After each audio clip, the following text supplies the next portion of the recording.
Bien, buenas tardes con todos.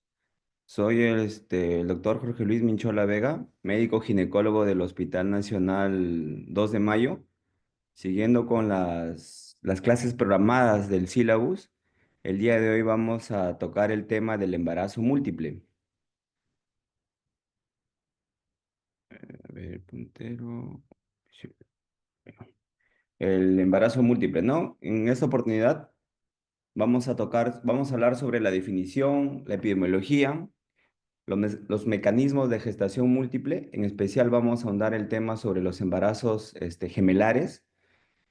Tocaremos sobre la clasificación, el diagnóstico y muy importante también cómo realizar el control prenatal. Y terminaremos hablando sobre las principales complicaciones, tanto maternas como fetales.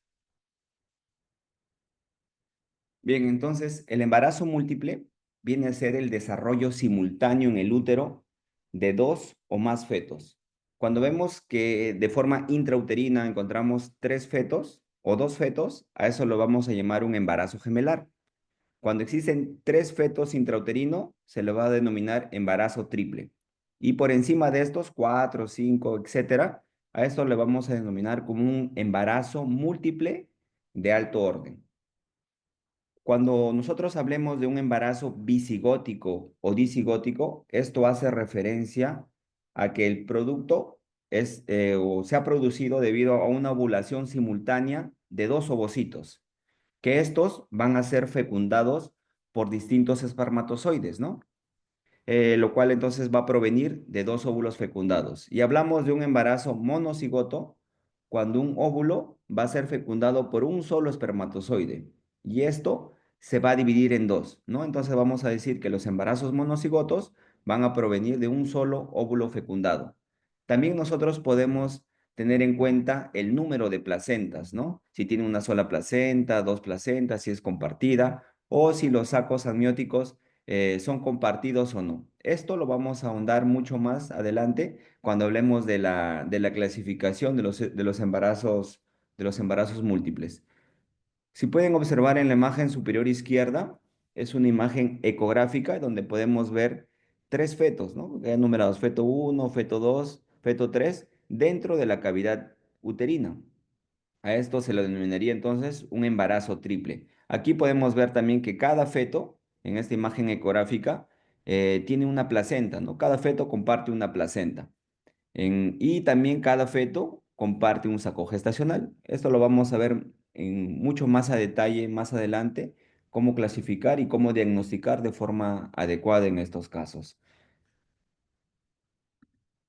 También existen fenómenos extremadamente raros en los seres humanos que han sido publicados en la literatura, como son la superfetación y la superfecundación. Cuando hablamos de superfetación, cuando una mujer que está embarazada va a tener la concepción de un segundo feto durante el mismo embarazo. ¿Y qué va a suceder esto? Que la madre tenga el desarrollo simultáneo de dos embarazos de forma intrauterina, pero de diferentes edades gestacionales. ¿Y cuando vamos a hablar de superfecundación? Esto va a ocurrir cuando dos óvulos van a ser liberados de forma simultánea o al mismo tiempo en un ciclo menstrual. ¿Y esto qué va a suceder? Que estos óvulos pueden ser fecundados por espermatozoides, ya sean de la misma pareja o de individuos diferentes, ¿no? En la literatura se han reportado casos más o menos de entre 10 a 20 casos a nivel mundial tanto de superfetación y superfecundación en los seres humanos, ¿no? Si revisamos en los animales, por ejemplo, en los cánidos esto es muy frecuente, pero en los seres humanos es muy, muy, muy difícil o poco reportado en la actualidad. En cuanto a la epidemiología, se sabe que la incidencia de los embarazos gemelares y los embarazos de alto orden se han mantenido constantes a lo largo del tiempo. Sin embargo, gracias a las técnicas de reproducción asistida, se ha observado un incremento considerable de estos embarazos, ¿no?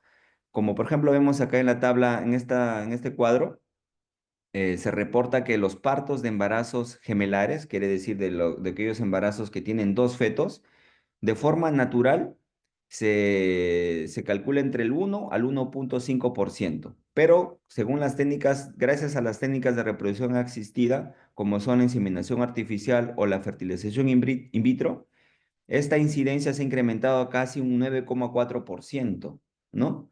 Si nosotros quisiéramos estimar cuáles son las incidencias o cuáles son las frecuencias de los embarazos triples, cuádruples o de alto orden, nosotros podemos utilizar clásicamente una cifra que es 1 en 90, ¿no? Y podemos utilizar aquí la ley biológica de Helling, que él nos explica que los embarazos gemelares, por ejemplo, tienen una tasa de 1 en 90, ¿no? Si nosotros quisiéramos estimar cuánto va a ser la frecuencia de los embarazos triples, a este 90 lo podemos elevar al cuadrado, que aproximadamente sería 1 entre 7.000 a 8.000 embarazos. Si quisiéramos un embarazo cuádruple, este 90 lo elevamos al cubo, 90 al cubo, y sería aproximadamente 1.600, ¿no? Y si así quisiéramos saber quíntuples, etcétera, vamos este índice aumentándolo, ¿no? 4, 5, etcétera, ¿no? Esta es una forma de poder calcular o predecir la frecuencia en estos tipos de embarazos, ¿no? Como vemos, conforme aumentan los fetos, la frecuencia va a ser mucho más alta o mucho menos probable que esto ocurra, ¿no? Habíamos comentado que cuando un gemelo es disigótico, quiere decir que cuando provienen de dos óvulos fecundados, es lo más frecuente que podemos observar, ¿no? Casi en el 70% de estos fetos, de estos embarazos múltiples. Y los embarazos monocigotos, quiere decir los que provienen de un solo óvulo fecundado, representan el 30%. Pero existen áreas geográficas en donde podemos observar que los gemelos disigóticos se incrementan, ¿no? Por ejemplo, en Japón se reporta un embarazo disigótico por cada 1.000 habitantes. En Estados Unidos y Europa, 8 por cada 1.000 habitantes, mientras que en Nigeria es donde el país donde se reporta la mayor cantidad de estos tipos de embarazos disigóticos, que llega a ser hasta de 50 por cada mil embarazos. También tenemos que tener en cuenta que una madre va a tener más riesgo de tener gemelos si tiene antecedentes familiares. Quiere decir que si la mamá tuvo su hermana, su abuela o su primo, su tía que tuvo embarazos gemelares, ella tiene un alto riesgo de que también su embarazo sea un embarazo gemelar. En contraste, por ejemplo, del padre, ¿no? Si el papá o el esposo de esta pareja ha tenido su papá, su hermana, su abuela, etcétera, quien ha tenido embarazos gemelares, el riesgo para su pareja es mínimo, ¿no? Comparado al de la madre. Es importante también tener en cuenta cómo van a ser las complicaciones en la madre. Se reporta que existen entre 3 a 7 veces más frecuentes las complicaciones en los embarazos gemelares comparados con los embarazos únicos.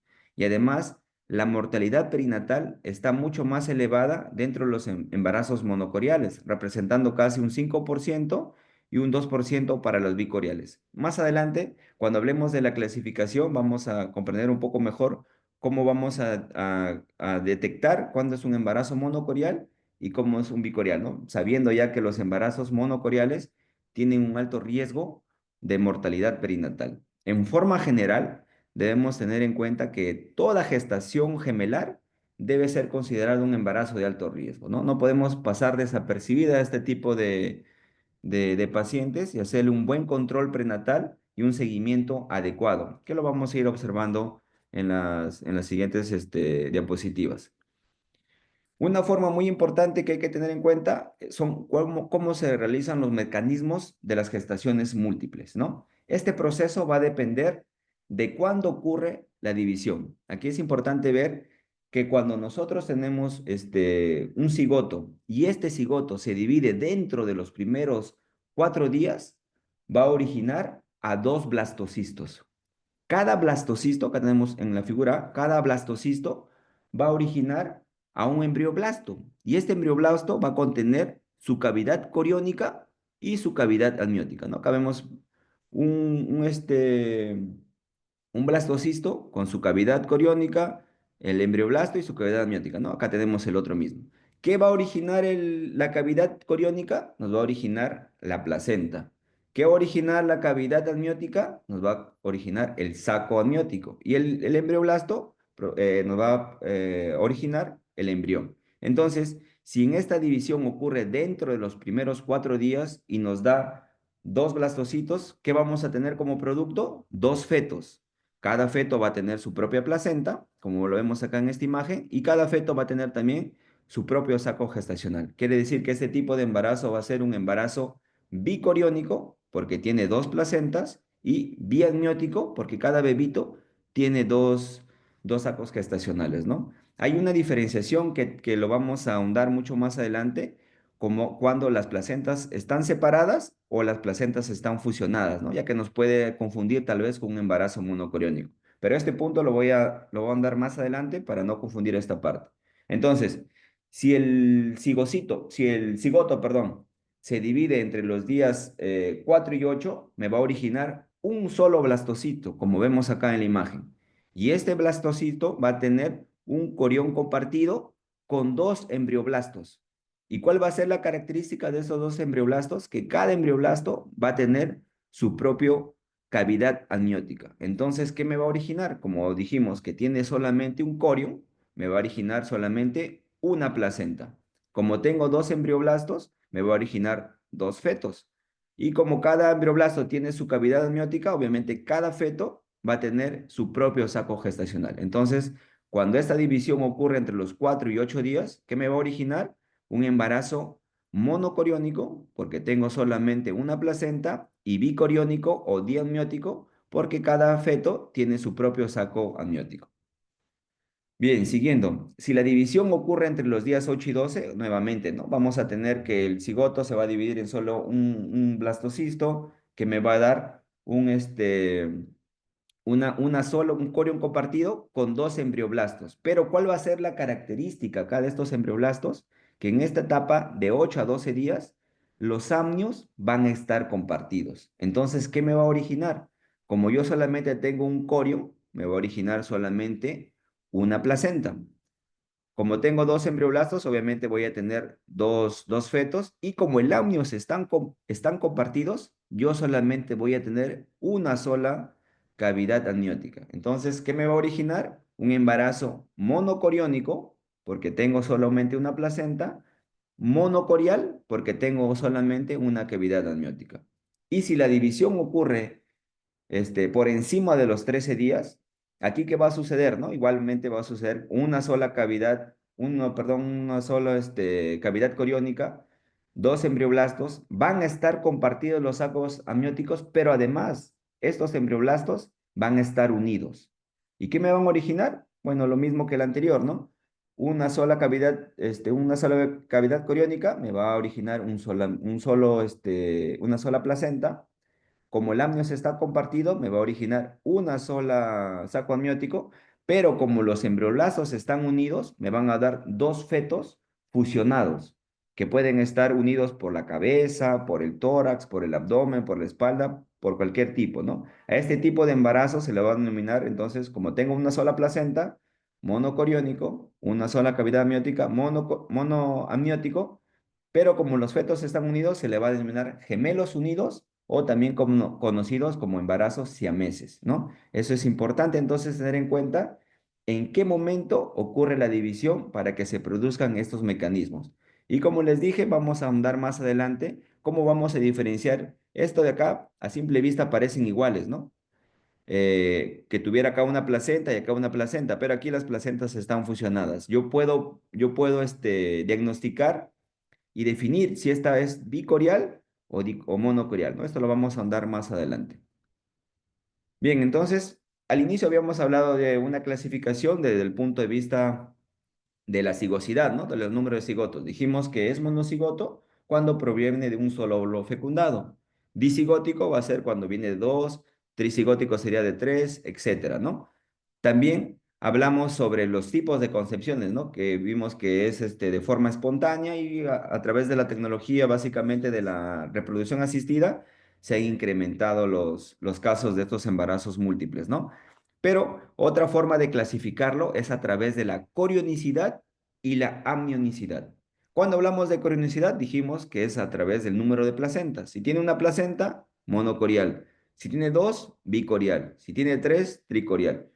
Y amniosidad lo mismo, ¿no? De acuerdo al número de sacos amnióticos. Monoamniótico, un saco, biamniótico, dos sacos, triamniótico, tres sacos, etcétera. Si se acuerdan la imagen, la segunda diapositiva que les mostré, la imagen ecográfica, habían tres fetos dentro del útero. Cada feto tenía su placenta y cada feto tenía también su saco de amniótico, ¿no? En ese caso sería un embarazo triple.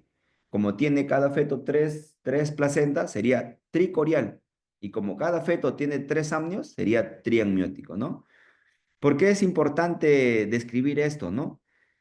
Dentro de esta clasificación va a ser muy importante saber el número de placentas que tiene este embarazo múltiple, porque esto no solamente nos va a permitir clasificar al embarazo, sino que nos va a permitir establecer un pronóstico y realizar un manejo oportuno y adecuado de estos tipos de embarazos gemelares, ¿no? Ya que dijimos que los embarazos monocoriales, recordemos, tienen más complicaciones que los embarazos bicoriales, por ejemplo, ¿no? Entonces, aquí vemos que dentro de los embarazos múltiples, casi el 70% son producidos por los embarazos disigóticos, ¿no? O sea, que se forman por dos óvulos. Y de estos, el 100% de estos embarazos van a ser bicoriónicos biamnióticos. Quiere decir que cada feto tiene su placenta y su saco amniótico, ¿no? El resto, el 30%, va a ser de origen monocigótico, o sea, producto de un solo óvulo fecundado. De esto, la tercera parte va a originarse los embarazos bicoriónicos, biamnióticos, y las dos terceras partes que quedan van a ser monocoriónicos, ¿no? Que tienen solamente una placenta. Si esta placenta comparten cada un saco gestacional, ya saben, serían monocoriónico, biamniótico. Pero si en este embarazo comparten una sola placenta y un solo saco gestacional, sería monocoriónico, monoamniótico. Entonces, lo que tenemos que tener en cuenta es cómo vamos a diferenciar, ¿no? Cuando las placentas están en un embarazo bicoriónico, obviamente si las placentas están separadas, puede ser uno en el polo superior, otro en el polo inferior, va a ser muy fácil de reconocerlo. Pero qué va a suceder si estas placentas se encuentran al mismo nivel y parecen una placenta fusionada, una sola placenta? ¿Cómo voy a poder diferenciar este tipo de embarazo de un embarazo monocorial que también tiene una sola placenta, ¿no? En realidad es muy fácil diferenciar y hay que observar signos. Y estos signos que nos va a ayudar es a través de la ecografía. Y el mejor momento para poder observar estos signos es en la llamada ecografía genética, ¿no? En la que se realiza entre la semana 11 y la semana 14. ¿Qué vamos a observar en este tipo de ecografía? Vamos a observar aquí en la imagen superior izquierda, en este gráfico, vamos a observar que aquí está el corio, ¿no? Que está la placenta. Aquí no sabemos si hay dos placentas o una placenta o está fusionada, pero vemos claramente que hay dos amnios acá. Y miren en esta imagen de acá. Esta imagen de acá va a ser una forma característica, ¿no? Si lo ponemos en la letra del alfabeto griego, va a ser la letra, el signo lambda. Y esto lo podemos observar acá en la imagen inferior, en la inferior izquierda, una imagen ecográfica, ¿no? Vemos acá un embarazo intrauterino de dos fetos. Acá vemos dos fetos y acá una sola placenta. Y miren esta característica, ¿no? Cada feto va a tener su saco amniótico y esta es la línea interamniótica de ambos fetos. Pero miren esta parte de acá, ¿no? Va a ser un poco más gruesa, como una especie de triángulo que nos hace recordar a esto o a la letra lambda, ¿no? Entonces, a esto se le denomina el signo lambda. Cuando observemos estos fetos, vamos a decir que este embarazo es bicoriónico biamniótico, ¿no? Quiere decir que va a tener dos placentas. Es importante esto. Pero si vemos acá en este otro caso, otra vez vemos acá el corión, una sola placenta, y vemos acá esta línea interamniótica, ¿no? Más delgada que la otra, miren, dense en cuenta, ¿no? Acá tiene como un triángulo y acá no vemos nada, ¿no? Este es el signo T, un signo T invertido. Y lo vemos en la imagen inferior, obviamente, otra vez, dentro del útero vemos dos fetos, acá en la imagen inferior, la placenta, y miren esta línea, más delgada, ¿no? Si lo comparamos con la anterior. Acá tiene un triángulo y acá no hay nada, ¿no? Este es el signo T. Entonces, cuando encontremos este signo, vamos a decir que este embarazo es monocoriónico. Acá vamos a decir que sí o sí solamente hay una placenta, monocoriónico, y cada bebito tiene su saco gestacional, sería biamniótico, ¿no? Pero en cambio, si vemos en este otro caso, ¿no? Vemos acá otro embarazo intrauterino, vemos acá la placenta en la parte superior, dos fetos y no vemos la línea interhemisférica, no vemos nada, no vemos esta línea, no la observamos, la estamos buscando, no observamos nada. En este caso, ¿de qué estamos hablando? De un embarazo monocoriónico, monoamniótico, ¿no? Entonces es muy fácil recordar. Signo lambda, signo T, y si no tenemos membrana, vemos esto.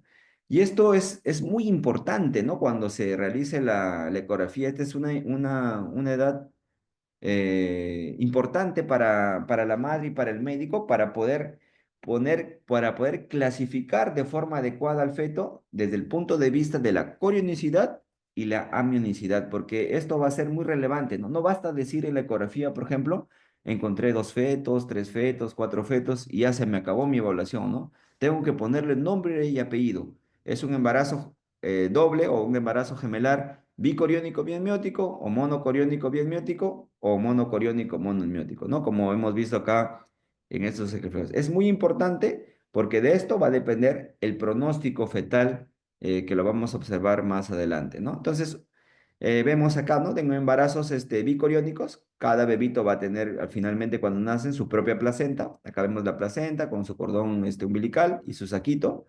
Cuando sea un embarazo monocoriónico, vamos a tener una sola placenta. En este caso, cada bebito casi ven tiene su cordón umbilical acá cada uno y su saco amniótico cada bebito, ¿no? Están compartiendo esta placenta y cada bebito está en una porción de la placenta.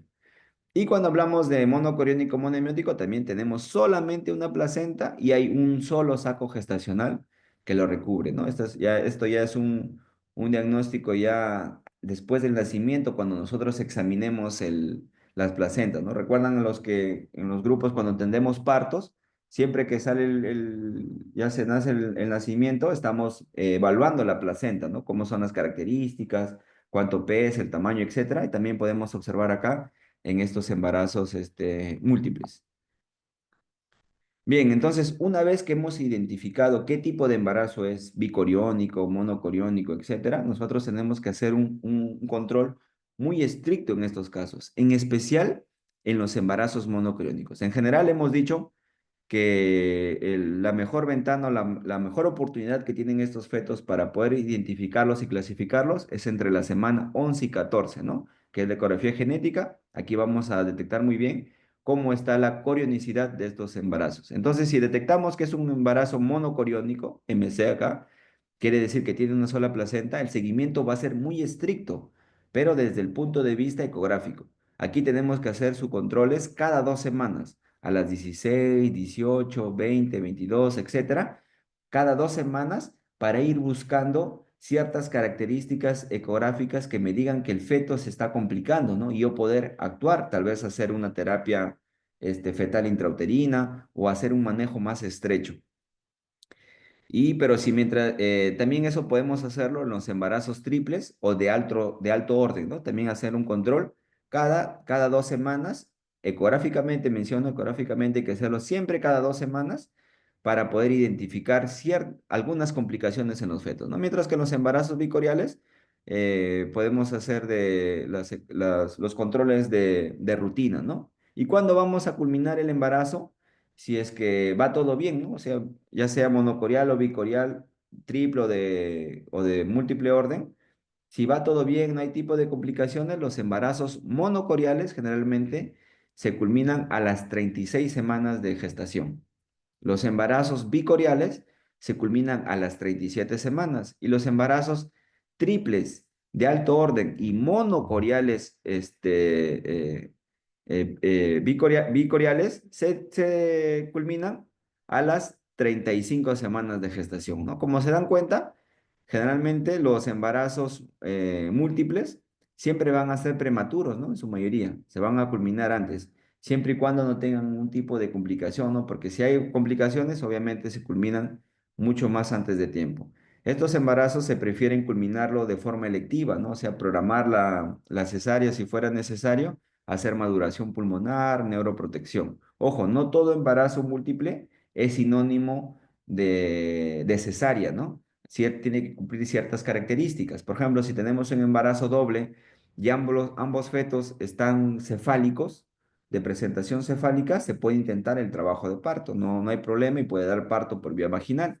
Pero si un feto, por ejemplo, está transverso, el otro está podálico, tienen no están de cefálicos, a ellos sí se les puede programar de una cesárea electiva en este caso, ¿no?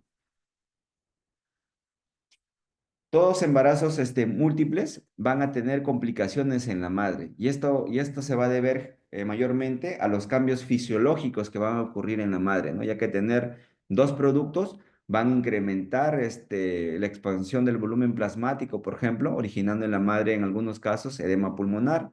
También puede haber una mayor expansión del volumen, originando una anemia por hemodilución.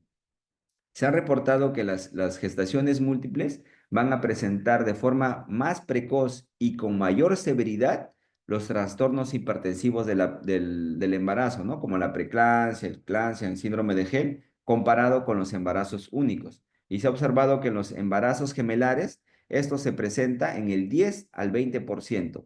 En los embarazos triple, del 20 hasta el 50%. Y en los embarazos de alto orden, casi en el 100% de los casos, sí o sí, van a tener trastornos hipertensivos, ¿no? Además, también que se ha observado por la sobredistensión que existe acá de los embarazos, se puede producir un desprendimiento prematuro de placenta, puede haber vasa previa, placenta previa, enfermedades o hemorragias de la segunda mitad del embarazo, mucho más incrementadas que en los embarazos únicos, ¿no?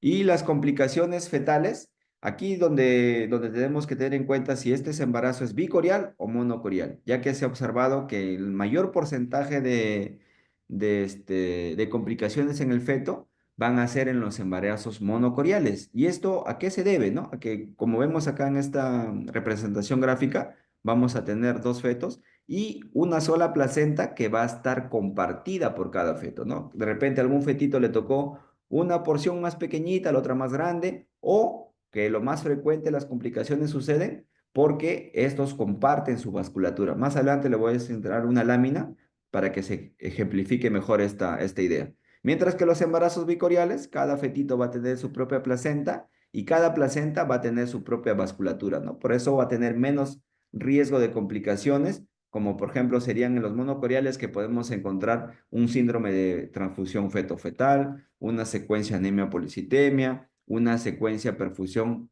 de arteria retrógrada o síndrome de TRAP, ¿no? Pero en forma general, los embarazos gemelares van a tener complicaciones como es el parto prematuro, que ya dijimos, ¿no? Que casi estos bebitos no llegan a término, pueden también generar una muerte en útero de un gemelo, también pueden tener secuelas neurológicas debido a la prematuridad y en menos casos, recordemos por los mecanismos de las gestaciones múltiples, pueden haber fetos fusionados, ¿no? O los fetos siameses.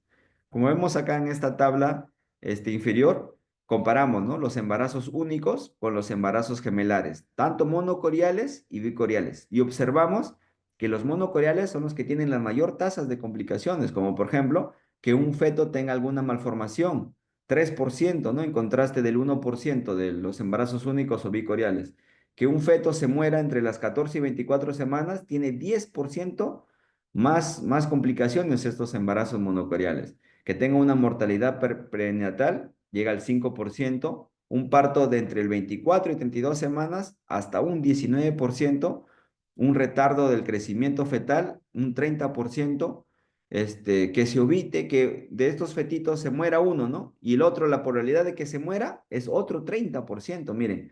Entonces, por eso resulta muy importante hacer un seguimiento de estos fetos, ¿no? Desde el punto de vista ecográfico, como les decía, ¿no? Cada 2 semanas, ir buscando signos en estos embarazos y evitar que sucedan esos tipos de complicaciones o detectarlas y darle solución de forma prenatal, ¿no? Esta era lo que les comentaba, ¿no? Vemos acá una sola placenta de un embarazo monocorial. Vemos acá cada feto, en este caso, tiene su propio cordón umbilical. Y miren cómo se han enredado estos fetos, ¿no? Están enredaditos estos fetos, porque era un embarazo monocorial. Y como no vemos una línea divisoria, es un embarazo monocorial monoamniótico, ¿no? En este caso vemos que un feto Miren de dónde sale el cordón umbilical, ¿no? De este nivel. Pero miren el otro feto, está casi al borde, ¿no? Esto también puede tener un tipo de complicaciones o es frecuente encontrar este tipo de anomalías, ¿no? Como una basa previa. Pero estas son las anastomosis que les mencionaba, ¿no? Acá vemos el feto A, si le queríamos llamar, y el feto B. Acá vemos acá sus arterias y sus venas, y miren cómo estos en algún momento van a tener estas anastomosis. Normalmente no deberían tenerlo, ¿no? Pero miren estos fetos. Podemos tener una anastomosis venoarterial, arterioarterial o o venovenosa, ¿no? Estos tipos de anastomosis van a producir cambios hemodinámicos significativos en el feto y nosotros podemos estudiar o detectar cuáles van a ser estas complicaciones. Y como ven, esto generalmente o siempre va a ocurrir en los embarazos de una sola placenta, los embarazos múltiples. Perdón, en los embarazos monocoriales, ¿no? Entonces acá vemos que todos los embarazos monocoriales van a tener anastomosis interfetales, ¿no? Ya sean arteriovenosas, venovenosas o arterioarteriales, ¿no? Y entonces esto va a condicionar las alteraciones, ya sea por flujos discordantes, por discordancia en el territorio placentario o por malformaciones, ¿no? Y nos van a dar, que lo vamos a detallar aquí.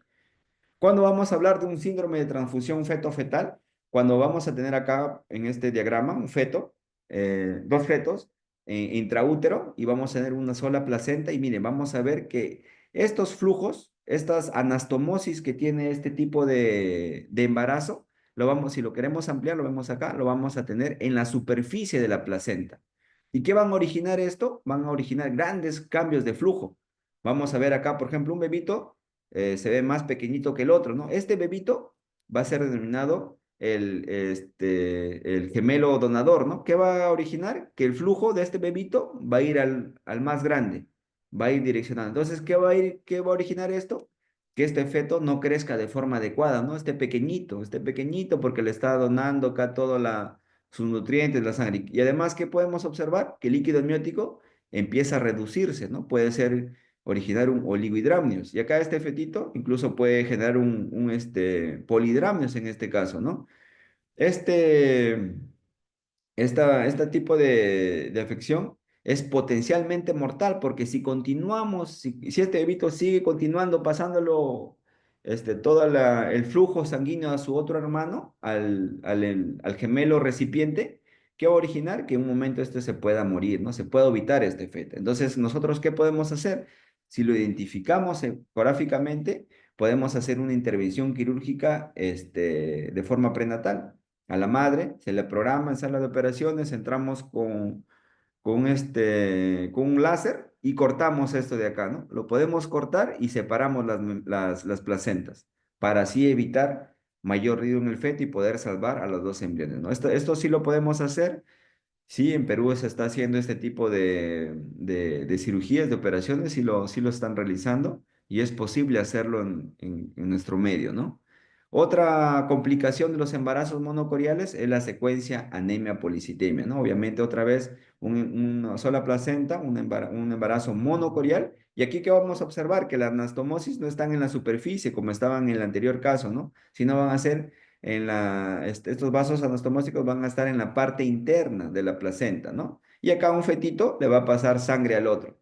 ¿Y qué pasa si un feto le pasa al otro? El gemelo donador se va a quedar anémico.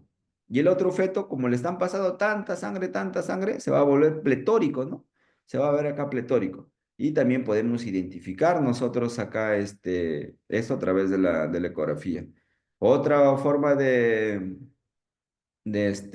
alteración es la restricción del crecimiento selectivo. Este tipo de complicación fetal no es exclusivo del embarazo monocorial, ¿no? También lo podemos ver en el embarazo bicorial. Pero ¿qué es lo que sucede aquí, no? Entonces, acá en el embarazo monocorial quiere decir que a un feto le tocó un pequeño territorio de placenta, ¿no? Miren, en este caso le tocó este pedacito de placenta.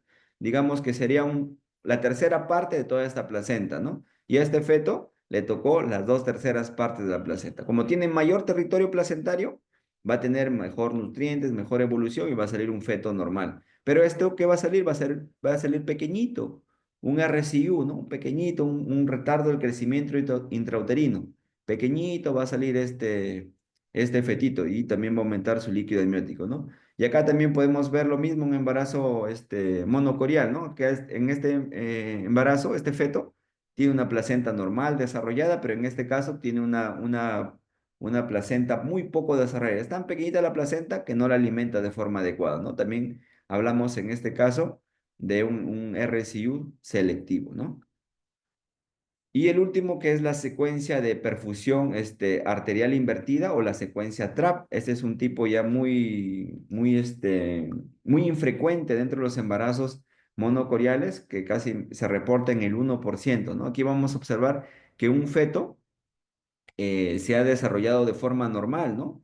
A esto se le denomina el gemelo bomba. Y hay otro feto que no se ha desarrollado, a lo cual se le considera como una masa anormal de tejido y se le denomina gemelo acárdico, ¿no? Generalmente estos tipos de fetos solo desarrollan la parte inferior del cuerpo. ¿Y esto qué va a ocurrir, no? Que este feto, el gemelo bomba, es el que le va a nutrir a este fetito, ¿no? Obviamente no se va a desarrollar, va a ser solamente una masa, un tejido.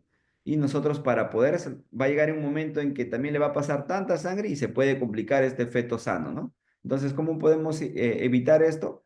Si también entramos con el láser, cortamos esta conexión y hacemos que solamente el territorio placentario sea para el feto sano, ¿no?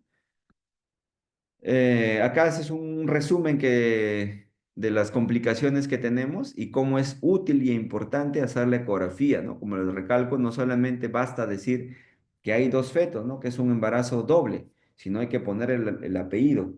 ¿Es un embarazo monocorial o es bicorial, ¿no? Y de acuerdo a eso podemos hacer la ecografía, podemos medir el líquido amniótico, podemos hacer la ecografía Doppler y en base a eso ver si estamos frente a un síndrome de transfusión feto-fetal, un crecimiento, un RCU selectivo o un síndrome de secuencia anemia policitemia, ¿no? Eso es muy importante tener en cuenta y evaluar en estos tipos de fetos para poder detectar alguna complicación o anomalía en estos casos, ¿no? Estas son las referencias bibliográficas que he utilizado. Y acá para terminar, este es un video, ¿no? Vemos acá una imagen, un embarazo doble intrauterino y acá claramente vemos solamente una placenta, ¿no? Estamos tratando de buscar acá en este embarazo si hay una línea interamniótica y no la vemos, ¿no? Solamente hay dos embarazos que están vivos, ambos fetos. Y si queremos hacer la clasificación, ¿dónde estaría clasificado? Como solamente son dos fetos, obviamente, y solamente una placenta, y no vemos esta línea interhemisférica, estaríamos clasificándolo como un embarazo monocorial, monoamniótico, ¿no? Bien, esta era la última presentación la última diapositiva que tenía de la presentación. No sé si tienen alguna pregunta, duda o algo que quiera para responderles. Sí, doctor, buenas tardes. Una consulta, cuando es un embarazo que es triple o secuencia triple, ¿cuántas placentas tiene o podría llegar a tener? Claro, como es triple, como te comento, va a depender del tipo a ver, espérate, acá tengo un dibujito.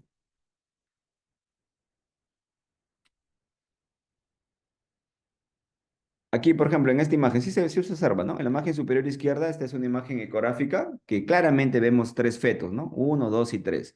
Entonces, como dije, o como ya lo saben ustedes, tenemos que identificar los signos, ¿no? ¿Te acuerdas cuáles eran los signos que teníamos que ver ecográficamente para ver si tenía una o dos placentas? El de Era lambda, el signo lambda y el otro. había uno de T, El signo T, ¿no? Acá mira si ves en esta imagen la flecha que señala, ¿qué signo da? ¿Es T o lambda, lambda? ¿Ah? lambda, Lambda. lambda, ¿Y este? también lambda. Lambda. Entonces, ¿qué nos quiere decir? Que cada feto va a tener su propia placenta, ¿no es cierto? Acá, cuando antes no sabíamos, podemos decir que tiene una placenta, pero ¿qué nos quiere decir esto? Que cada uno comparte su placentita. Entonces, ¿qué decimos con este caso? En este caso, en este embarazo, como son tres, es un embarazo triple, pero cada feto tiene su propia placenta. Esta es su placenta de esta es la placenta de este, y esta es la placenta de este de acá. Entonces, en este caso, sería un embarazo triple. Ay. tricoriónico y triamniótico. Pero puede ser, suponte acá que sea el signo T. ¿Qué significa este signo T? Que va a ser monocoriónico. Que Que estos no dos comparten fetos, placenta. O perdón, sea, el signo T es que no comparten placenta. no, el signo T es que comparten placenta. Que comparten. Ok. Entonces, estos fetos, el feto 2 y el feto 3, si acá estuviera el signo T, ¿qué nos quiere decir con esto? Que estos dos fetos van a tener una sola placenta. Y ese otro bebito tendría su otra placentita nada más, ¿no? Entonces acá tendríamos un embarazo triple, pero con dos placentas. No sé si se entiende bien esta parte. Sí, sí se Todo, entiende. Pero sí podría todo, haber tres placentas, por ejemplo. claro, puede haber estamos 2025, el 2024 o 2023 me parece, no estoy muy seguro, en el hospital justo en el 2 de mayo, donde trabajo, tuvimos dos casos de dos embarazos triples. Ambos fueron de forma espontánea, ¿no? Una de una joven de 17 años y la otra una señora de 28 30 años. Ambas tuvieron un embarazo triple, este, triamniótico, ¿no? Voy a tratar de conseguir yo tengo creo que por ahí la foto de las placentas y ambos tenían tres placentitas. Obviamente sus placentitas bien pequeñitas, bien chiquitas, ¿no? Pesaban casi 250 gramos cada placentita, bien pequeñitas eran. Pero sí, pueden haber, en embarazos triple pueden haber tres o dos placentas, ¿no? De acuerdo a cómo se vayan distribuyendo. Bien, no sé si tienen otras preguntas, algo, dudas.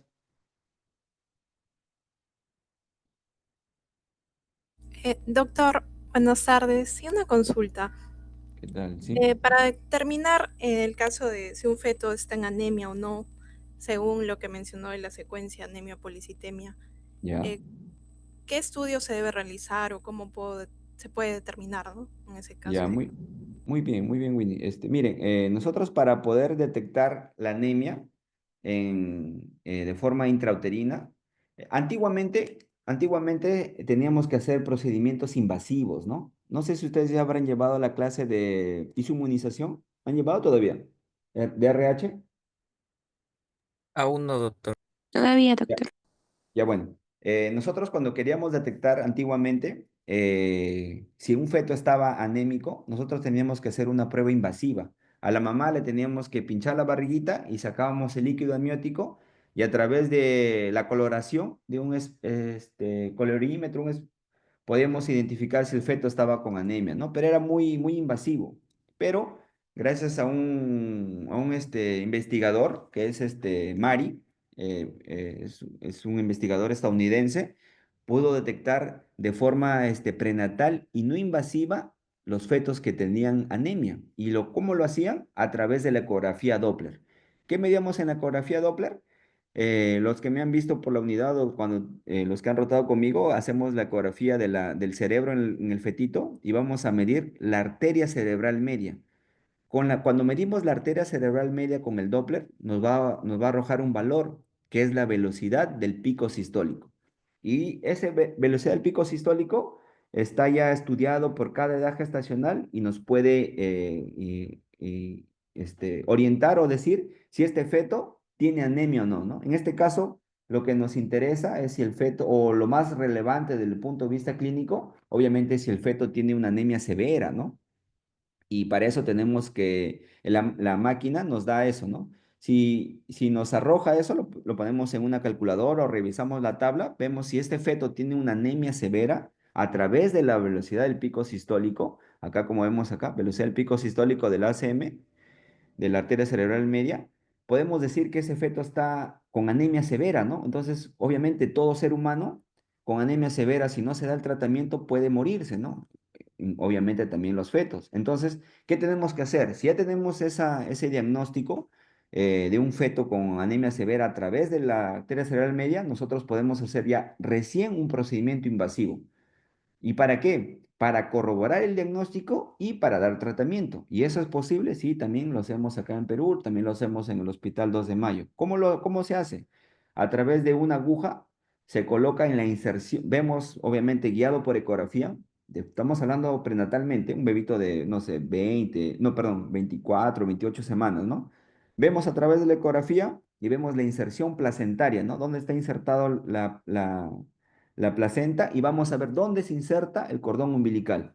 Entonces, a través de una aguja, pinchamos llegamos a la arteria y sacamos la sangre, ¿no? Esa sangre lo mandamos inmediatamente al laboratorio y el laboratorio nos confirma, ¿no? Sí, miren, efectivamente, este bebito está con 5 de hemoglobina o está con 4 de hemoglobina y tenemos que actuar en ese momento, ¿no? Entonces, estamos listos con bancos de sangre, nos preparan la dosis, calculamos de acuerdo a edades, a calculadoras especiales y en ese mismo procedimiento que pinchamos el cordón umbilical, que a eso se le llama cordocentesis, también hacemos la transfusión sanguínea del feto, ¿no? Y hay una recuperación excelente. El último caso que tuvimos fue el año pasado en el Hospital 2 de Mayo, ¿no? Tuvimos 2 transfusiones fetales, ambos fetos viven sanos, todo bien, todo normal, ¿no? Yo tuve la experiencia de poder ir a Londres y en Londres hubo un caso así, ¿no? Y ahí sí es considerado como una emergencia fetal. ¿Y qué observamos ahí, no? En ese caso, cuando estaba en Londres, había un feto en anemia, una anemia severa. Estaba con 2 de hemoglobina ese feto. Eh, entonces ahí teníamos que transfundir sangre de forma precoz, ¿no? ¿Y qué se hizo ahí? El doctor muy experto, muy bueno, que es el doctor Kipros Nicolaides, cogió a esa misma paciente que estaba ahí y con una aguja le hizo la transfusión sanguínea, pero no lo hizo en el cordón umbilical, sino lo hizo directo en el corazón. Lo puso ahí en el ventrículo y ahí mismo le transfundió sangre, ¿no? Le hizo la transfusión de sangre y el feto recuperó, vivió todo, era un embarazo gemelar también. Hicimos el control a la semana, iba muy bien, a las 2 semanas, perfecto, y finalmente nació muy bien ese feto, ¿no? Con ese tipo de intervención. No se hace de forma rutinaria, pero como es una emergencia, la idea era salvar la vida de ese fetito, ¿no? Y se hizo la transfusión directa a nivel del corazón. Pero, respondiendo a tu pregunta, o resumiendo, se hace a través del Doppler de la arteria cerebral media, ¿no? ¿Y qué medimos? La velocidad del pico sistólico. Con eso podemos detectar si el feto tiene una secuencia, anemia policitemia, ¿no? Gracias, doctor. Bien, gracias a ti. No sé si tienen otras preguntas, dudas, algo más. Doctor, una consulta. ¿Y en caso se dé la muerte fetal en un embarazo gemelar, cuáles serían las complicaciones que tendría el feto superviviente o cuáles serían los criterios que se tendrían para poder interrumpir ese embarazo? Muy bien, muy buena pregunta, Antoinette. Acá puse una tablita. Ay, esperen. Acá está, ¿no? Claro, ¿no? Estamos hablando de un embarazo. Generalmente cuando sucede eso, si muere un bebito en un embarazo bicorial, sí se ve la pantalla, ¿no? Sí está bien. Sí, Si se doctor. ve un embarazo bicorial, quiere decir cada bebito o cada feto va a tener su propia placenta, ¿no? Por mala suerte pasó algo y un bebito, este de acá, por ejemplo, este llamemos el feto A. El feto A fallece, ¿no? ¿Qué le va a pasar al feto B? No le va a pasar absolutamente nada. Él puede seguir con su vida, se desarrolla, puede dar parto y no pasa nada. ¿Por qué? Porque él tiene su propia placenta.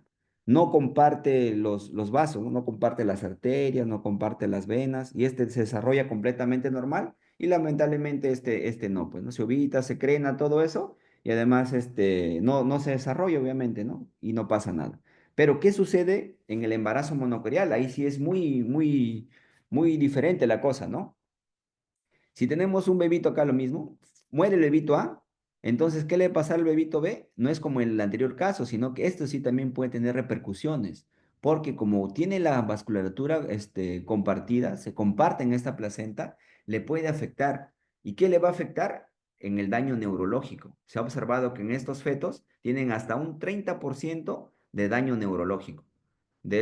Incluso, acá como vemos acá, este feto sobreviviente tiene el riesgo de un 30% también de morir por estas conexiones vasculares, ¿no? Entonces ahí también nosotros podemos actuar, hacer un tratamiento fetal y cortar las conexiones, ¿no? Entramos con un láser, cortamos y prácticamente dividimos este bebito del otro, ¿no? Y podemos salvar a este feto.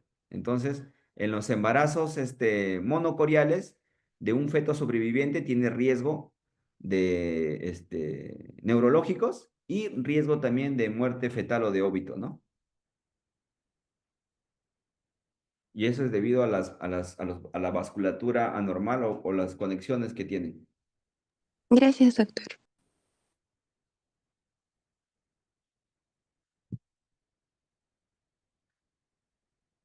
Bien, creo que no hay más preguntas. Gracias a todos por la atención. Creo que esta clase va a quedar igual, grabada en en la nube. Nos vemos en las rotaciones o en alguna otra actividad. Gracias, que tengan buenas tardes. Muchas gracias, doctor. Hasta luego. Doctora, Gracias por hasta luego.